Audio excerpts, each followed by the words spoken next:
पहले सिर्फ सेल था, फिर टिश्यू आया, देन फर्स्ट वैसा ऑर्गेनिज्म, फर्स्ट वैसा फाइलम जिसमें ऑर्गन आया है। जर्म लेयर दो तरीके के होते हैं, एक होता है डिप्लोब्लास्टिक, एक होता है ट्रिप्लोब्लास्टिक। ट्रिप्लोब्लास्टिक जैसे अब आप सोचोगे प्लैटीहेलमिंथेस तो ट्रिप्लोब्लास्टिक है, फिर उसमें तो सिलोम बन जाना चाहिए, लेकिन ऐसा इसमें नहीं होता, एक सिंगल ओपनिंग है। So, ऐसे एनिमल्स को हम क्या बोलेंगे? They will not have complete digestive system, और पुलिस स्टेशन को भी हम थाने बोलते हैं ना। सो इसके इनिशियल लेटर से we can remember the name of the phylum. Hello everyone, welcome to my YouTube channel, I am Suman Yadav. आज हम नया टॉपिक स्टार्ट करने वाले, that is animal kingdom. So ये चैप्टर का बेसिकली मैं हैंड रिटन नोट्स लेकर आई हूँ ताकि हमारा टाइम सेव हो, हम कम टाइम में पूरे कंसेप्ट को अच्छे से समझ सकें। ओके, सो एनिमल किंगडम की बात करें तो हमारे प्लानट पे वैरायटी ऑफ एनिमल्स प्रेजेंट है ना। अलग अलग हैबिटेट में आपके छोटे इंसेक्ट ले लो, एंट ले लो, मॉथ ले लो, लीचेस ले लो, या अर्थवॉर्म या snake, birds, animals, variety of animals हमारे पास हैं। अब इन एनिमल्स में बहुत सारे डिफरेंस है। देखो, लोअर जो क्रिएचर है, लोअर जो एनिमल्स है, कुछ एनिमल्स तो ऐसे भी हैं जो चल नहीं सकते, they are sessile, basically they can not move, जो वाटर में रहते हैं, पॉरीफेरा, स्पॉन्जेस, है ना, ये मूव नहीं कर सकते। सो ऐसे एनिमल्स भी है कुछ जिसमें सिर्फ सेल हैं, अगेन दे आर पॉरीफेरा।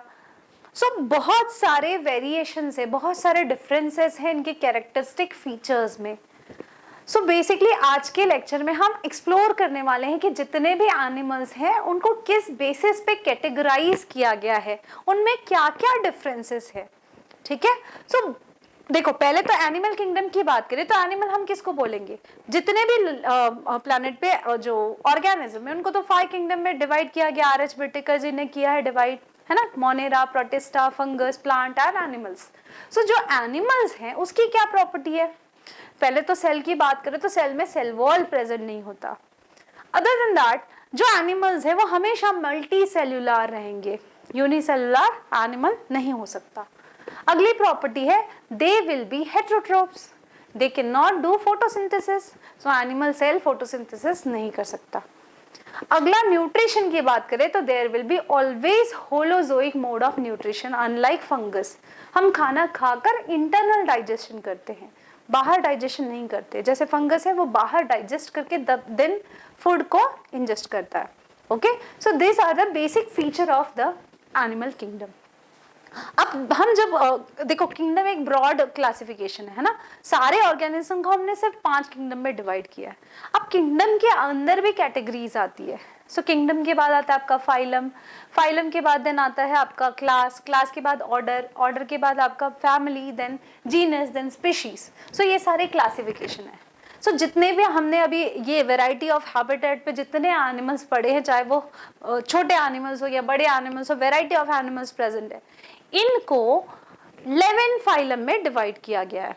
ठीक है, 11 बेसिक फाइलम में डिवाइड किया गया है। सो इनको आपको सीक्वेंस से याद करना है। हम बेसिकली देखेंगे कि इनको 11 फाइलम में किस बेसिस पर क्लासिफाई किया गया है, क्या क्या इनमें डिफरेंसेस हैं, क्या क्या इनमें एड ऑन होते गए हैं स्टेप बाय स्टेप।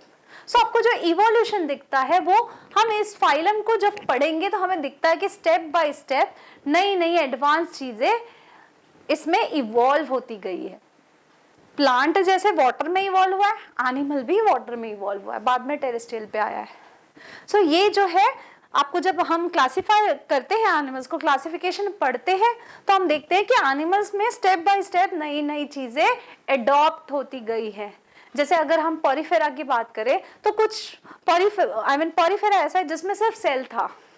सो आप देखते हो कि सारे ऑर्गेनिज्म सेल से बने हुए हैं, सेल से टिश्यू बनता है, टिश्यू से ऑर्गन बनता है, ऑर्गन से ऑर्गन सिस्टम बनता है। सो यहाँ पॉरीफेरा में सिर्फ सेल है। नेक्स्ट स्टेप में जाएंगे तो उसमें टिश्यू आ गया, उसके नेक्स्ट में जाएंगे तो देन ऑर्गन आ गया, और हायर एनिमल्स में ऑर्गन सिस्टम आ गया। So this is basis. So step by step एक एक नई चीजें एडवांसमेंट आती गई। सो आपको ये 11 फाइलम सीक्वेंस में याद रखना है, तभी आप बेसिकली आपको पता होना चाहिए कि हर एक फाइलम में क्या क्या चीजें, क्या क्या इसका बेसिक फीचर है। सो इन डिटेल आपको हर एक फाइलम को स्टडी करना है, उसके एग्जाम्पल्स के साथ ये पूछे जाते हैं। ओके, सो आज हम पढ़ेंगे कि 11 फाइलम को किस बेसिस पे क्लासिफाई किया गया। तो basis of classification will be studying today. Okay, so पहला फाइलम है आपका पॉरीफेरा, जिसमें आते हैं आपके स्पॉन्जेस। दूसरा फाइलम है हाइड्रा। हाइड्रा का जो फाइलम है, आई मीन जिसमें हाइड्रा आता है, दैट इज नाइडेरिया और सीलेंट्रेट। इसी से सिमिलर प्रॉपर्टीज होती है, स्लाइट डिफरेंस होता है सीलेंट्रेट एंड टीनोफोरा में। सो सीलेंट्रेट के बाद आपका नेक्स्ट फाइलम है टीनोफोरा। अगला फाइलम है आपका फ्लैटवर्म का, दैट इज प्लैटीहेलमिंथेस, जिसमें प्लनेरिया आता है। प्लैटीहेलमिंथेस के बाद आया है आपका एस्कहेलमिंथेस, जिसको निमेटोड भी बोलते हैं, निमेटहेलमिंथेस भी बोलते हैं, जिसमें आपका एग्जाम्पल है एस्कैरिस। ठीक है, इसके बाद जो एनिमल इवॉल्व हुआ है that is Annelida, earthworm, leches इसमें आते हैं।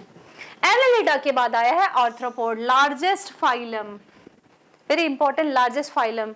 इसमें लोअर इंसेक्ट से लेकर आपके बड़े बड़े आई मीन बटरफ्लाई, मॉस्किटो, ये सारे बेसिकली इसने सारे हैबिटेट को अडॉप्ट करके रखा है। सो सबसे बड़ा लार्जेस्ट फाइलम आपका आर्थ्रोपोड आता है। उसके बाद आता है आपका soft animal, mollusc, octopus, nail, ये सारे मॉलस्क में आते हैं। ठीक है, जो मोती बनाता है, पर्ल ऑयस्टर, सो ये भी आपका मॉलस्का में आता है। देन अकाइनोडर्माटा, जिसकी बॉडी पे एक्चुअली स्पाइन्स लगे होते हैं, स्टारफिश, है ना, सो ये अकाइनोडर्माटा में आता है। इसके बाद देयर इज, ये सारे जितने हमने 9 फाइलम पढ़े, इनमें बेसिकली बैकबोन प्रेजेंट नहीं है, नोटोकॉर्ड प्रेजेंट नहीं है, तो ये नॉन कॉर्डेट्स में आते हैं। ठीक है, नॉन कॉर्डेट्स के बाद आता है आपका हेमीकॉर्डेट्स, जो कि लिंक है आपके नॉन कॉर्डेट्स एंड कॉर्डेट्स में। सो अगला फाइलम हम पढ़ते हैं हेमीकॉर्डेट्स, एंड फाइनली जिसमें हम आते हैं that is chordates. So fishes से लेकर मैमल्स तक डिफरेंट क्लासेस हैं इस कॉर्डेट्स के, जिसके बारे में हमें डीप में स्टडी करना है। Okay, so let us study किस बेसिस पे इन ऑर्गेनिज्म को क्लासिफाई किया गया है। Okay, so first is level of organisation. देखो सारे जितने ऑर्गेनिज्म है, चाहे यूनिसेलुलर, मल्टीसेलुलर, सेल से बना है, हम भी सेल से बने हुए हैं ना। पहले लाइफ की शुरुआत हमारी सेल से हुई है, जाइगोट डिवाइड होकर फिर मल्टीसेलुलर ऑर्गेनिज्म बनाता है ना। सो सेल, सबसे पहले लेवल ऑफ ऑर्गेनाइजेशन की बात करें तो सेल से टिश्यू बनता है, टिश्यू से ऑर्गन, ऑर्गन से ऑर्गन सिस्टम में, कई बार मैं रिपीट कर चुकी हूँ, है ना, बेसिक है ना। सो जो कुछ ऐसे भी ऑर्गेनिज्म हैं, जैसे मैंने अभी आपसे डिस्कस किया, जिसमें सिर्फ और सिर्फ सेल प्रेजेंट है। ऐसा एक ही फाइलम है जिसमें सिर्फ सेल प्रेजेंट है, स्पॉन्जेस का जो फाइलम है दैट इज पॉरीफेरा। पॉरीफेरा के फीचर्स ना हमेशा बाकी सबसे अलग है, क्योंकि इसमें सेल है, टिश्यू तो है ही नहीं, है ना, तो इसमें सेल एग्रीगेट से basically. So level of organisation की बात करें तो पॉरीफेरा फाइलम में सिर्फ सेल प्रेजेंट है।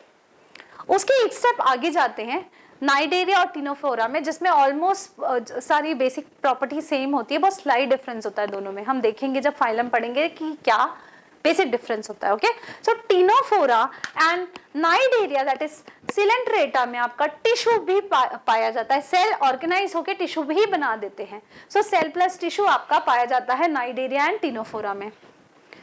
ओके, इसके नेक्स्ट स्टेप, टिश्यू से ऑर्गन बनता है। देखो स्टेप बाय स्टेप हमें इवॉल्व होता हुआ एनिमल दिख रहा है ना। पहले सिर्फ सेल था, फिर टिश्यू आया, देन फर्स्ट वैसा ऑर्गेनिज्म, फर्स्ट वैसा फाइलम जिसमें ऑर्गन आया है वो है आपका प्लैटीहेलमिंथेस। ठीक है, ये इसमें कई बार क्वेश्चन आया है, काफी इंपॉर्टेंट है प्लैटीहेलमिंथेस। ये फाइलम ही इंपॉर्टेंट है क्योंकि इसमें बहुत सारी नई चीजें आई हैं, पहली बार इसमें ऑर्गन आया है। हम आगे आगे देखेंगे कि और भी इसमें नई नई चीजें आती गई हैं। ठीक है, नेक्स्ट अगर बात करें ऑर्गन सिस्टम, तो हमारे में तो ऑर्गन सिस्टम प्रेजेंट है, ये हायर लेवल ऑफ ऑर्गेनाइजेशन है। सो ऑर्गन सिस्टम प्लैटीहेलमिंथेस की बात, जितने भी एनिमल्स है, जितने भी फाइलम है एनिमल्स के, उनमें सब में ऑर्गन सिस्टम पाया गया है। ठीक है, तो पॉरीफेरा में सिर्फ सेल, टीनोफोरा नाइडेरिया में सिर्फ टिश्यू, देन आपके प्लैटीहेलमिंथेस में ऑर्गन, देन आगे एस्कहेलमिंथेस से लेकर कॉर्डेटा में सब में ऑर्गन सिस्टम में। ठीक है, नेक्स्ट क्लासिफिकेशन पढ़ते हैं, बॉडी प्लान। अब ये बॉडी प्लान क्या है बेसिकली, देखो हम पहले हायर वाला पढ़ते हैं, ट्यूब विद इन ट्यूब। सो जैसे हम हैं, जितने भी कॉर्डेट से बेसिकली वी हैव, हम माउथ से खाना इंजेशन माउथ से होता है, माउथ से खाना खाते हैं, एंड जो अनडाइजेस्टेड फूड है वो, उसके लिए डिफरेंट ओपनिंग है, that is anus. So there is 2 opening in the alimentary canal, है ना, सेपरेट ओपनिंग है for food ingestion and egestion. So there is 2 separate opening. ठीक है। सो ये ऐसे बॉडी प्लान को बोलते हैं ट्यूब विद इन ट्यूब, मतलब बॉडी है, बॉडी के अंदर there is two separate opening, ठीक है, एक है माउथ और एक है एनस। तो ऐसे एनिमल्स को हम बोलेंगे, ऐसे बॉडी प्लान को हम बोलेंगे ट्यूब विद इन ट्यूब। सो ये आपका एस हेलमिंथेस से लेकर कॉर्डेटा में tube within tube body plan present होता है। ओके, नेक्स्ट है आपका ब्लाइंड सैक। सैक मतलब क्या होता है? बोरी, है ना। सैक जो होता है उसमें देखते हैं आप एक ही ओपनिंग होती है, उसमें हम नॉर्मली कोई भी चीजें रखते हैं ना। उसी तरीके से कुछ ऐसे एनिमल्स है जिसमें अभी एलिमेंट्री कैनाल डेवलप हो रहा है, डाइजेस्टिव सिस्टम डेवलप हो रहा है, तो उनमें सिर्फ पहले एक ही ओपनिंग है, बाकी सारा एक पाइप है जिसमें एक ही ओपनिंग है, तो खाना भी वहीं से जा रहा है और बेसिकली जो इजेशन है वो भी वहीं से हो रहा है। So there will be single opening sac like through which ingestion and egestion through mouth only, यहीं से खाना जाएगा, यहीं से undigested food remove होगा, only one opening। ऐसे प्लान को हम बोलते हैं ब्लाइंड सैक बॉडी प्लान। किसमें पाया जाता है ये? Coelenterata that is Cnidaria and Ctenophora, दोनों में मैंने आपको बताया ना, टीनोफोरा और सिलेंट्रेट, इनमें ऑलमोस्ट प्रॉपर्टी सिमिलर ही रहेगी। अगला है आपका प्लेटीहेलमिन्थेस। तो ये तीनों जो फाइलम है इनमें ब्लाइंड सैक बॉडी प्लान है, ठीक है। First time tube within tube किस में आया? एस्केलमिन्थेस, ठीक है, मतलब जिसमें tube within tube body plan है उसका डाइजेस्टिव सिस्टम डेवलप हो चुका है। इसके पहले डाइजेस्टिव सिस्टम अभी इनकम्प्लीटेड डेवलप हो रहा है, ठीक है।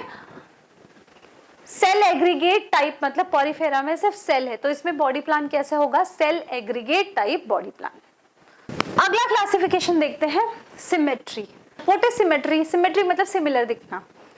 अपने आप को हम कंसिडर करें, सो अगर हम मिडिल से अपने आप को डिवाइड करते हैं तो हमारा लेफ्ट और राइट हमारे पास दो इक्वल पार्ट है, ठीक है, हमारी बॉडी का दो इक्वल पार्ट आ जाता है ना। सो इसको बोलते हैं बाइलेटरल सिमेट्री। किसी भी एक प्लेन में अगर बॉडी को कट किया जाए तो there will be two equal half, ठीक है। तो ये हाई हम में है, इसका मतलब हायर एनिमल्स में बाइलेटरल सिमेट्री है। सो बेसिकली पहली बार बाइलेटरल सिमेट्री आया है प्लेटीहेलमिन्थेस में। सो प्लेटीहेलमिन्थेस में देखो पहले ऑर्गन आया, प्लेटीहेलमिन्थेस में पहले बाइलेटरल सिमेट्री आई। तो प्लेटीहेलमिन्थेस से लेकर कॉर्डेटा में आपका बाइलेटरल सिमेट्री है। रेडियल सिमेट्री क्या होता है? कुछ एनिमल्स जैसे हाइड्रा आपका या स्टारफिश का एग्जांपल ले लो, let's I will draw the rough diagram. ये स्टारफिश है। स्टारफिश को जब आप कट करोगे किसी भी प्लेन से, यहां से कट करो दो इक्वल हाफ आएगा, यहां से कट करो दो इक्वल हाफ आएगा, यहां से कट करो दो इक्वल हाफ आएगा। तो किसी भी प्लेन में आप उसको कट करो there will be two equal half. So ऐसे बेसिकली सिमेट्री को हम बोलते हैं रेडियल सिमेट्री। जैसे सर्कल को हम कहीं से भी कट करें दो इक्वल, चपाती को हम कहीं से भी कट करें दो इक्वल हाफ मिलेगा हमको। सो उसको हम बोलते हैं radial symmetry. So any plane passing through the center axis of the body divides the animal into two identical halves. So this is your radial symmetry. ये आपको दिखने को मिलेगा सिलेंट्रेट्स एंड टीनोफोरा में। अब इसमें से जो क्वेश्चन आता है वो आता है काइनोडर्माटा से। जो काइनोडर्माटा स्टारफिश है, देखो वो हम देखते हैं कॉर्डेटा का वो नॉन कॉर्डेट्स में लास्ट पार्ट है काइनोडर्माटा। हमने जो सीक्वेंस पढ़ा था ना, यहाँ पर सीक्वेंस जो पढ़ा था, आई विल शो यू। इसमें देखो काइनोडर्माटा काफी लास्ट में आया है। स्टिल इसमें पुराना फीचर आ गया ना, हमने अभी तक देखा जो नई चीज आ गई उसके बाद का एडवांस चीजें आ रही है, वापस पीछे नहीं जा रहा। पर काइनोडर्माटा एक्सेप्शन है। इसमें क्या हो रहा है बेसिकली सॉरी, काइनोडर्माटा का जो एडल्ट है, एडल्ट स्टारफिश एडल्ट ही है। स्टारफिश का शेप कैसा है? रेडियल सिमेट्री है। तो जो एडल्ट है उसमें तो रेडियल सिमेट्री है, पर जो उसका लार्वा स्टेज है, this is larval. Larval stage में क्या होता है? काइनोडर्माटा में बाइलेटरल सिमेट्री होती है। लार्वल स्टेज में क्या होता है? बाइलेटरल सिमेट्री होती है। समझ में आया? सो प्लेटीहेलमिन्थेस से लेकर कॉर्डेटा तक बाइलेटरल सिमेट्री है। एंड सिलेंट्रेट एंड टीनोफोरा जिसमें नाइडेरिया आपका आता है बेसिकली, वो आपका उसमें रेडियल सिमेट्री है। एक्सेप्शन क्या है? काइनोडर्माटा। काइनोडर्माटा हायर है आपके प्लेटीहेलमिन्थेस से तो काफी आगे आया है, वो फाइलम इवॉल्व हुआ है, लेकिन स्टिल उसमें बाइलेटरल सिमेट्री ना होकर आपकी रेडियल सिमेट्री है। एंड लार्वल स्टेज में उसमें बाइलेटरल सिमेट्री है। पॉरीफेरा की बात करें तो पॉरीफेरा हमेशा अलग से ही है, सेल का ही बना है ना, बेचारे के पास तो टिश्यू भी नहीं है, सो इसको अलग से ही कैटेगराइज किया है। इसको कहीं से भी कट कर लो, जैसे ट्री के ब्रांचेस इतने सारे होते हैं, ट्री को कहीं से भी कट करो, हमें कभी 2 इक्वल हाफ नहीं मिलेगा। उसी तरीके से ये स्पॉन्जेस जो होते हैं, पॉरीफेरा जो होता है, दे आर बेसिकली असिमेट्रिकल। कहीं से भी हम किसी भी प्लेन में उसको 2 इक्वल हाफ में नहीं कट कर सकते। Clear? Moving to the next part. Next is your germ layer. What is germ layer basically? देखो, germ layer जब एम्ब्रियोनिक डेवलपमेंट होता रहता है ना, तो आपसे अभी मैंने ये बात बार बार रिपीट होती रहती है कि हम एक जाइगोट से डिराइव होकर आए, एक सेल से ही बने हैं हम सब। सो सेल क्या होता है, एक जाइगोट जब बनता है तो जाइगोट डिवाइड होता है माइटोटिकली। सो डिवाइड होते होते एक स्टेज आती है जहाँ पे ये सेल्स क्या होते हैं, 3 लेयर में स्प्लिट हो जाते हैं, और यही 3 लेयर कुछ नर्वस सिस्टम बनाएंगे, कुछ कनेक्टिव टिश्यू बनाएंगे, कुछ आपके एपिथेलियल टिश्यू बनाएंगे, और ये रिस्पेक्टिव ऑर्गन्स बनाएंगे। ठीक है, सो इस तरीके से ये पहले 3 लेयर में स्प्लिट होकर अलग अलग बॉडी के पार्ट्स बनाते हैं। सो इस लेयर को, इस 3 लेयर को हम बोलते हैं जर्म लेयर। सो जरूरी नहीं है ये 3 लेयर सारे ऑर्गेनिज्म में हो, किसी किसी में सिर्फ सेल के 2 लेयर बनते हैं। सो उस बेसिस पे हमने एनिमल्स को क्लासिफाई किया। जर्म लेयर 2 तरीके के होते हैं, एक होता है डिप्लोब्लास्टिक, एक होता है ट्रिप्लोब्लास्टिक। ट्रिप्लोब्लास्टिक जैसे कि हमारे में 3 लेयर सेल्स के बनते हैं जर्म लेयर। ठीक है, एक गैस्ट्रोलाइज स्टेज होती है जहां पे सेल के 3 लेयर बनते हैं। तो ये पार्ट आपका ए जो है एक्टोडर्म है, ठीक है, this is ectoderm, and this be part, this is nothing but your endoderm.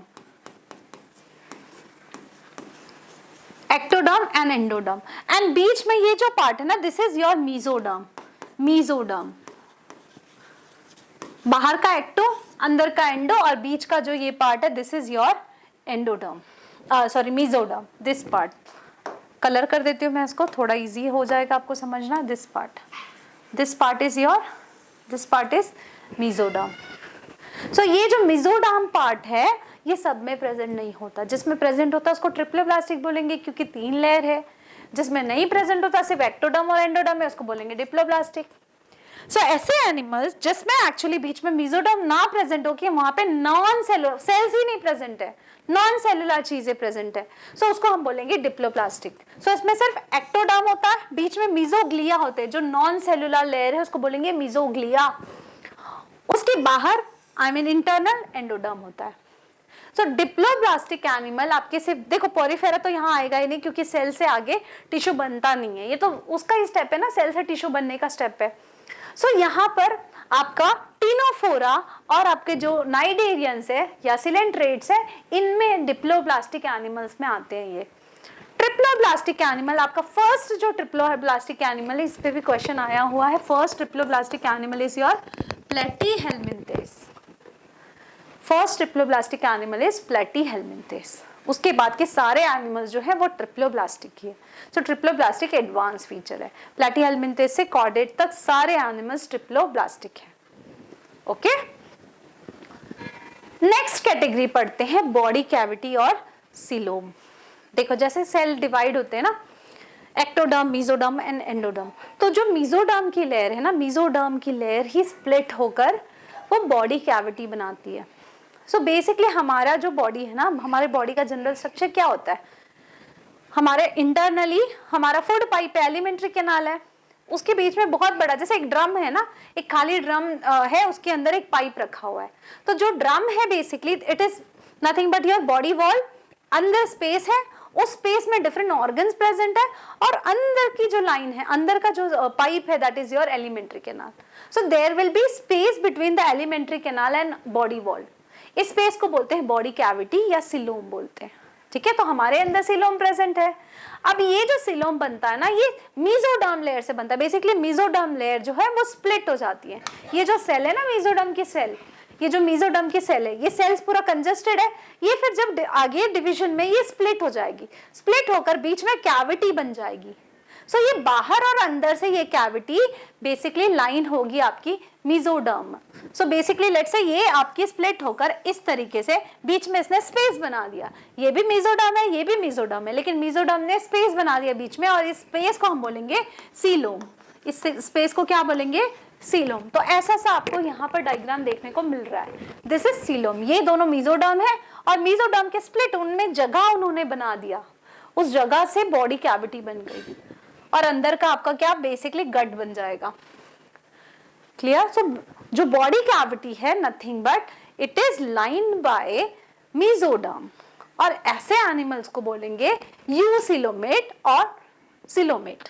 Okay, so body cavity is formed by splitting of mesoderm and body cavity is lined by mesoderm, इसको हम बोलेंगे body cavity को then coelom। किस में present है ये? Annelida से लेकर कॉर्डेटा तक। एग्जाम्पल मैं आपको समझाती हूँ, पहले ये तीनों का डिफरेंस समझ लो। अगली जो कैटेगरी है, मैं असिलोमेट की बात कर रही हूँ। देखो मैंने आपको बताया कि जो सीलोम है वो मेसोडर्म लेयर से बन रहा है, मेसोडर्म लेयर स्प्लिट हुआ तो उसने सीलोम बॉडी कैविटी बना दी। लेकिन जिसमें मेसोडर्म नहीं प्रेजेंट है, जिसमें मेसोडर्म नहीं प्रेजेंट है उसमें बॉडी कैविटी कैसे बन सकती है? सो जो डिप्लोप्लास्टिक एनिमल है वो तो असिलोमेट होते हैं। सो आपके सिलेंट्रेट एंड टिनोफोरा कैसे होंगे? असिलोमेट होंगे। अब आप सोचोगे प्लैटीहेलमिंथेस तो ट्रिप्लोब्लास्टिक है, फिर उसमें तो सिलोम बन जाना चाहिए, लेकिन ऐसा इसमें नहीं होता। ऐसा इसलिए नहीं होता क्योंकि जो मेसोडर्म की लेयर है ना, ये मेसोडर्म की लेयर स्प्लिट ही नहीं हो पाती। So they have a solid mesoderm, that's why they do not get split, जिससे उसमें कैविटी ही नहीं बनती। तो जिसमें बॉडी कैविटी ही नहीं है वो कैसे होंगे animals? They will B acoelomate. तो यहाँ पे तीन एग्जाम्पल, तीन फाइलम जो है वो असिलोमेट है। कौन कौन से?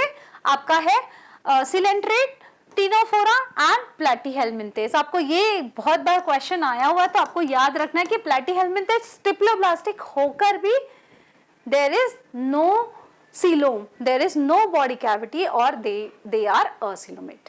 ठीक है, अगला आपका आता है इसके बाद का, जो प्लैटीहेलमिंथेस के बाद एस्केलमिंथेस आता है। तो एस्केलमिंथेस में क्या होता है? मेसोडर्म तो प्रेजेंट है, अब ये मेसोडर्म स्प्लिट पूरी तरह से स्प्लिट नहीं हो पाते। सो ये क्या होते हैं? स्कैटर्ड पाउच बना देते हैं। सो आप यहाँ पर देखोगे ये जो इसको, this is not true cavity. Pseudo मतलब झूठा, सूडोसिलोम मतलब बॉडी कैविटी तो बनती है पर ये it is not line by mesoderm. यहाँ पर क्या होता है कि जो मेसोडर्म के सेल्स है ना वो क्लस्टर बना देते हैं, छोटे छोटे पाउचेस में स्कैटर्ड हो जाते हैं, और उसके बीच में जो गैप बन जाता है उसी से बॉडी कैविटी बन जाती है। सो ये तो ट्रू सिलोमेट हो ही नहीं सकता, तो इट इज सूडोसिलोमेट। ऐसे सिर्फ एक ही कैटेगरी है, दैट इज एस्केलमिंथेस। ठीक है, प्लैटीहेलमिंथेस बॉडी कैविटी नहीं बन पाई, ट्रिप्लोब्लास्टिक है स्टिल बॉडी कैविटी नहीं बनी। उसके आगे एस्केलमिंथेस आया, एस्केलमिंथेस ने बॉडी कैविटी बनाने की कोशिश की, मेसोडर्म स्प्लिट हुए, लेकिन वो स्कैटर्ड पाउचेस में कन्वर्ट हो गए। उन्होंने सिलोम को जो बॉडी कैविटी को लाइन नहीं किया। ठीक है, वो पूरी तरीके से स्कैटर्ड स्प्लिट नहीं हो पाए। So it is pseudocoelom. ठीक है, सो इसमें सिर्फ एक ही कैटेगरी आती है। इसके अलावा एस्केलमिंथेस के आगे जो एनालिड से कॉर्डेट तक सारे सिलोमेट है। इनमें जो मेसोडर्म लेयर है वो प्रॉपर्ली स्प्लिट हो जाती है और यहाँ पर बॉडी कैविटी बन जाती है। सो आपको एनालिडा से लेकर कॉर्डेटा तक सारे यूसिलोमेट है, ट्रू सिलोमेट है। समझ में आया? तो सिलोम क्या है? बॉडी कैविटी, हमारी बॉडी वॉल और एलिमेंट्री कैनाल के बीच का स्पेस है, बॉडी कैविटी है, और ये कैविटी बेसिकली मेसोडर्म जो सेल्स है उनसे लाइन होती है। Clear? Moving to the next part, segmentation. Segmentation क्या है? बेसिकली इसको हम मेटामेरिज्म भी बोलते हैं। So basically body is externally and internally divided into segments, बाहर से भी और अंदर से भी सेगमेंट से डिवाइड होती है with a serial repetition of at least one organ। ये या तो एम्ब्रियोनिक स्टेज में हो, लार्वल स्टेज में हो या एडल्ट स्टेज में हो, किसी भी स्टेज में कभी तो ये प्रेजेंट होना चाहिए कि बॉडी सेगमेंटेड होनी चाहिए, बाहर से भी और इंटरनली भी। सो ऐसी इस चीज को हम बोलते हैं मेटामेरिक सेगमेंटेशन। जैसे आप अर्थवर्म को देख लो तो वो बाहर से भी हमें सेगमेंटेड दिखता है ना। So this is nothing but the segmentation. Cockroach का जब आप स्ट्रक्चर पढ़ोगे तो उसकी जो हार्ट है ना वो 13 चेम्बर में डिवाइड है। सो बेसिकली ये सेगमेंटेशन है। ठीक है, तो इसमें सिर्फ 3 फाइलम आपको याद रखना है। मेटामेरिज्म कौन शो करता है? 3 ही फाइलम शो करते हैं, एनालिड्स, अर्थवर्म जिसमें आता है, आर्थ्रोपोड्स जैसे कॉकरोच मैंने आपको एग्जांपल दिया, एंड कॉर्डेट्स। हम सो कॉर्डेट्स, आर्थ्रोपोड्स और एनालिड्स याद करना तो इजी है, और अर्थवर्म का भी कॉकरोच का भी मैंने एग्जांपल दिया जो आपका आर्थ्रोपोड्स में आता है, एंड कॉर्डेट्स। इन तीनों में क्या है, तीनों में आपका सेगमेंटेशन पाया जाता है। यही 3 फाइलम है, इस पे क्वेश्चन आया हुआ है प्रीवियस ईयर्स क्वेश्चंस। अगला है आपका नोटोकॉर्ड। नोटोकॉर्ड क्या है, बेसिकली बैकबोन। जैसे हमारे में एक्चुअली बैकबोन वर्टिब्रल कॉलम बन गया तो वी आर वर्टिब्रेट, हम वर्टिब्रेटा में आते हैं। सो हमारे जब हम एम्ब्रियोनिक डेवलपमेंट हो रहा होता है ना, तो वर्टिब्रल कॉलम तो बाद में आता है, पहले नोटोकॉर्ड प्रेजेंट होता है।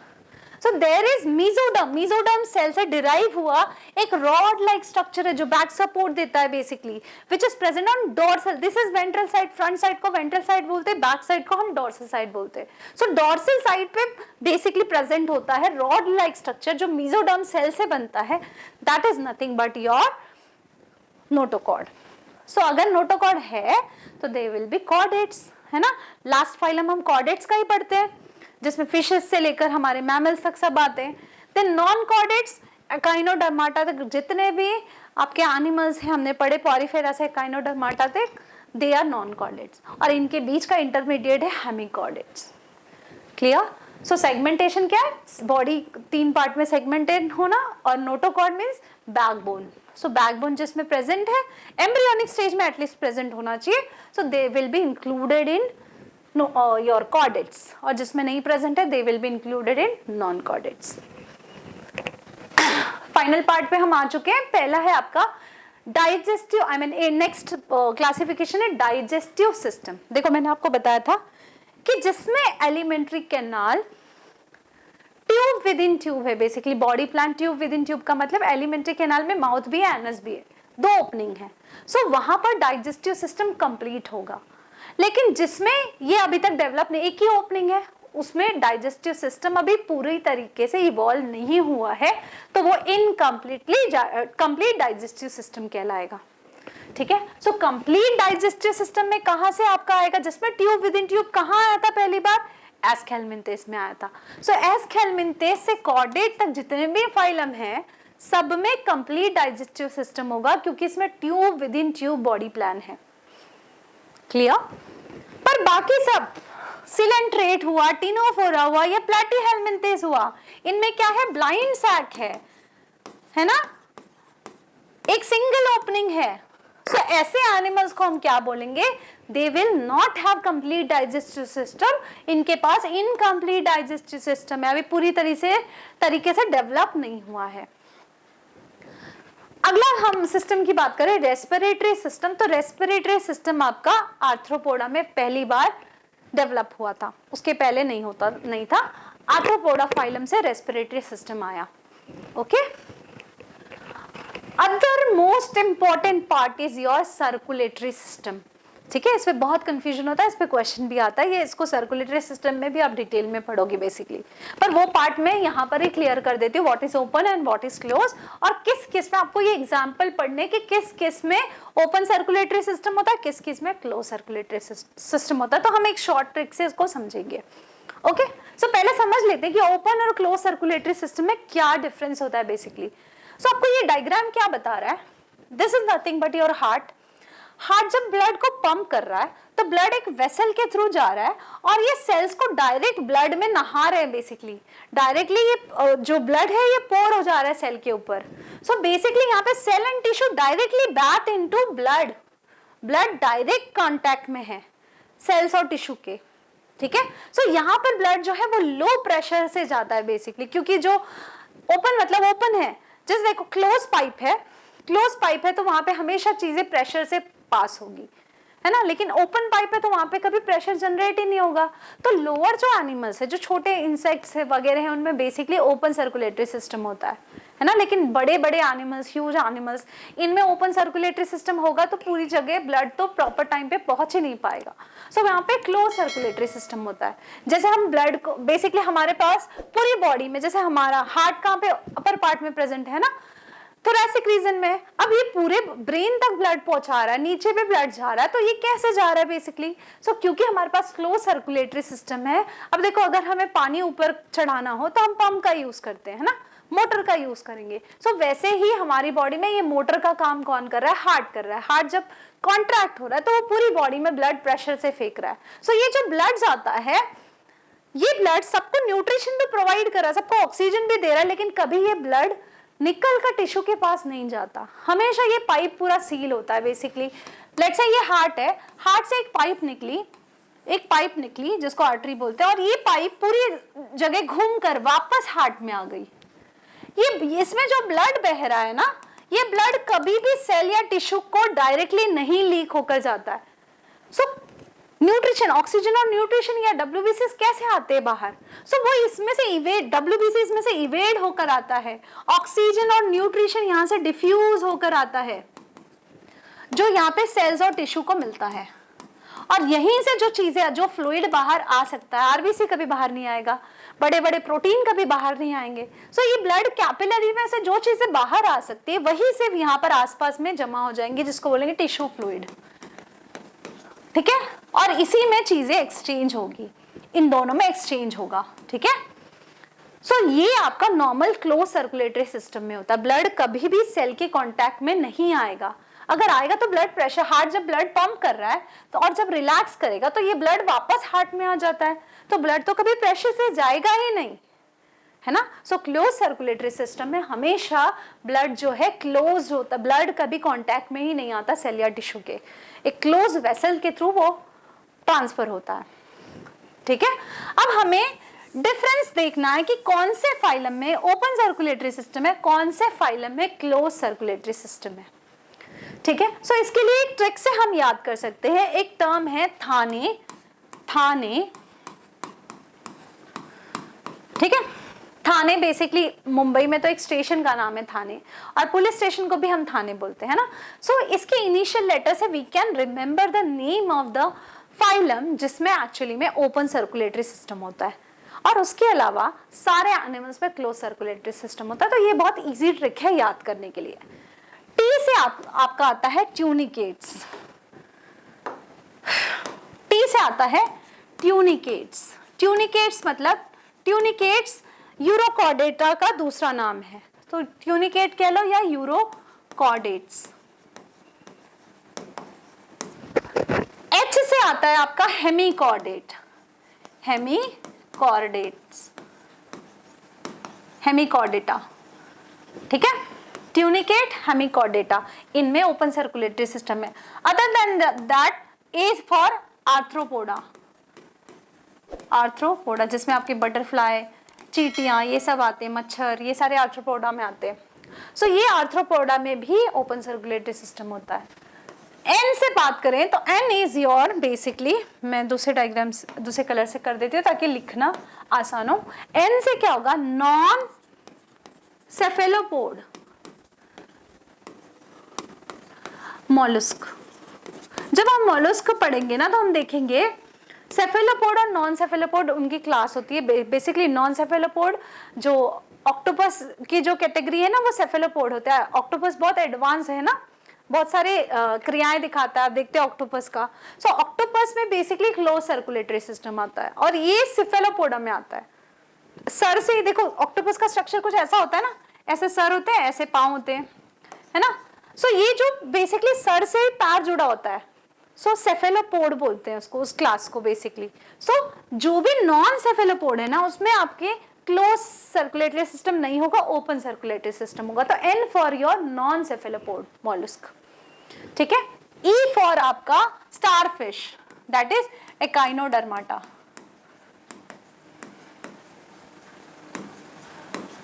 ये जो फाइलम है आपका tunicates, urochordates, hemichordates, arthropoda, non cephalopod mollusc and your echinodermata, इन सब में क्या है, ओपन सर्कुलेटरी सिस्टम है। इसके अलावा जो एनालिड्स हैं, जो वर्टिब्रेट्स हैं, सेफेलोपोड्स, मॉलस्क हैं, ऑक्टोपस एंड ऑल जिसमें आते हैं, इन सब में क्लोज सर्कुलेटरी सिस्टम है।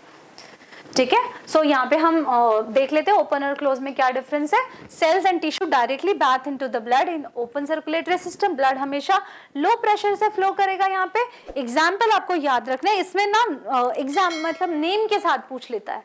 जैसे अर्थवॉर्म में कौन सा सर्कुलेटरी सिस्टम है, ऐसे पूछ देगा। ऑक्टोपस में कौन सा सर्कुलेटरी सिस्टम है। बेसिकली आर्थ्रोपोड आएगा आपका, नॉन सेफेलोपोड मॉलस्क आएंगे, एकाइनोडर्माटा आएगा, हेमीकॉर्डेटा आएगा एंड ट्यूनिकेट्स आएंगे जिसको बोलते हैं यूरोकॉर्डेट्स। कॉर्डेट के कैटेगरी हम पढ़ेंगे। ठीक है, बाकी उसके अलावा जिसमें ब्लड कभी भी डायरेक्टली कांटेक्ट में नहीं होता टिश्यू और सेल के, एनालिड्स हो गया, अर्थवर्म। देखो पहली बार ना सर्कुलेटरी सिस्टम जो आया था वो आपका बेसिकली सर्कुलेटरी सिस्टम जो एनालिड्स में से स्टार्ट होता है, और एनालिड में ही पहली बार क्लोज सर्कुलेटरी सिस्टम आया। सो क्लोज सर्कुलेटरी सिस्टम आपके एनालिड्स में है, सारे वर्टिब्रेट्स में, हम में भी तो क्लोज सर्कुलेटरी सिस्टम है, तो सारे वर्टिब्रेट्स में क्लोज सर्कुलेटरी सिस्टम है, एंड जो सेफेलोपोड मॉलस्क है उनमें भी क्लोज सर्कुलेटरी सिस्टम है।